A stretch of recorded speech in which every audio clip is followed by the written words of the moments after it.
I'm Leroy Kemp, a former pastor of First Baptist Belton. I'm Andy Davis, former pastor of First Baptist Belton.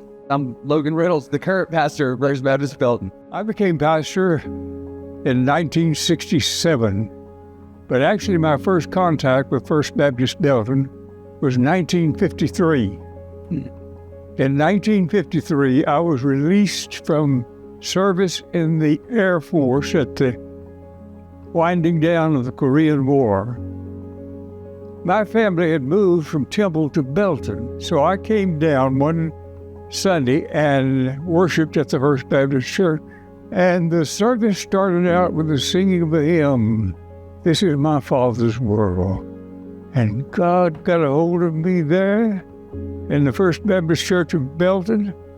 And I knew that when I went back to Dallas, I was going to resign my position and I was going to begin preparation for the ministry. And that's exactly what I did. So I came to Mary Hardin Baylor. I was invited to come and join the religion department in Mary Hardin Baylor, and I came there and stayed 3 years. And then after the 3 years, the church reached out to me and called me to be the pastor. And I was excited. Oh, I really wanted to be pastor of First Baptist Church Belton. And so we spent 20 years there, and God blessed our ministry. And the main factor in that was the people that God gave us. I mean, people who loved the Lord, loved the church, people who would take initiative in starting ministries in the community.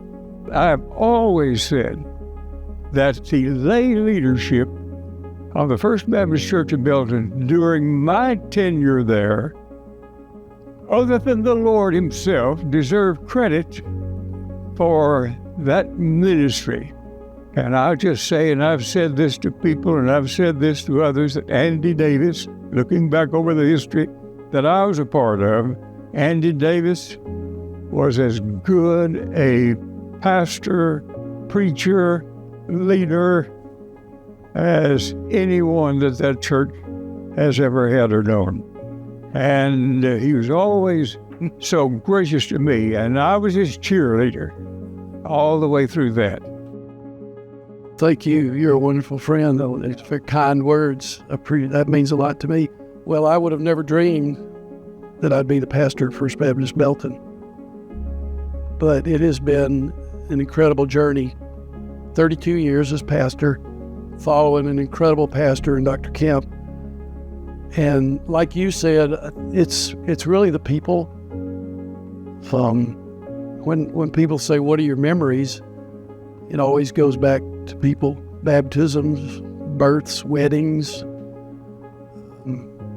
missions, the growth of missions and all the things the church has been able to do. It's just exciting to have been a small part of that. Had reached a point in the church a few years ago where we just knew we got to do something. We're landlocked, so we looked into everything in the world about adding on where we are, going up, going out. So I'm in my office one day, 5 o'clock in the afternoon, so I'm kind of beginning to think about going home. My phone rang, and it was Dr. Randy O'Rear, president of UMHB.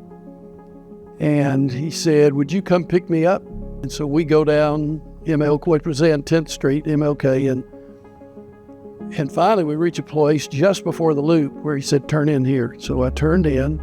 We go up on the mound on the property, this property, and he says, can you envision a church here? And I'm looking around. I said, man, this is beautiful. Sure. I was clueless, absolutely clueless. I had no idea that he was getting ready to say what he said. And I said, this is beautiful land, Randy. And he said, I can see First Baptist Church Belton right here. And that was the initial conversation. The rest is history. It has been, I think, as man looks at things, it's been slow moving, but as God looks at things, it's been right on time. But I'll tell you, best days are coming. The best days aren't back there. The best days are coming, and we're in those best days now, and couldn't be more excited. I would have never thought that one day when I was in an IHOP somewhere, I don't remember where we were, but Matt Hollingsworth and I were interviewing Logan, and I immediately sensed, hey, this is a godly man, a good man, and I think he'll make a great college minister. I'll admit I wasn't thinking then of him being our pastor someday, but I'm so glad. I'm so glad, and I love you, and you're doing a great job. I appreciate it very much. Thanks, Andy. I tell you, it's a tall order for many different reasons. I'm a history guy, so I think about the history of 170 years and a lot of the history that's at this table. It's a tall order to carry that on, and yet at the same time we all laugh, but it's also a tall order because I don't really feel qualified because I'm not quite as tall as you guys. I feel like that should have been a qualification for pastor. Nevertheless, Well, it was when I came. They said we're not getting a new pulpit.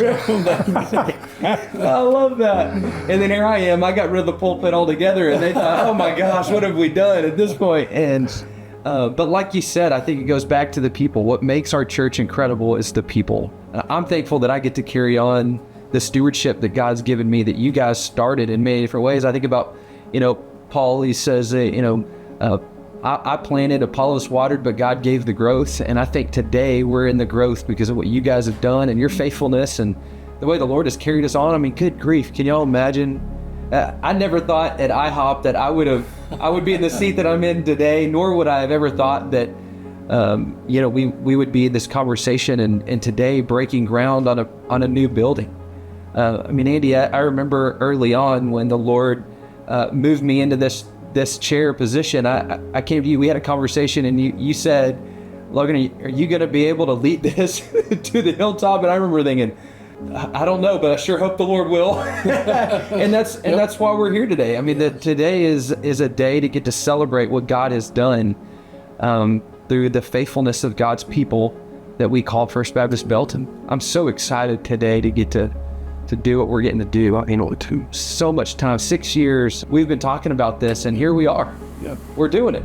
Amen. And how cool is that? I've been looking forward to this for a long time. Oh, me too, man. What an opportunity that we have. Looking forward to the many generations that this church is going to bless, and Lord willing, we'll continue to reach more people. And I think about all of the folks that have yet to come that'll get to be blessed, right, and carry on the legacy of this great church. To God be the glory. And we anticipate the blessings of the immediate future and beyond that till Jesus comes again. Yeah. Amen. Yeah, amen. Amen.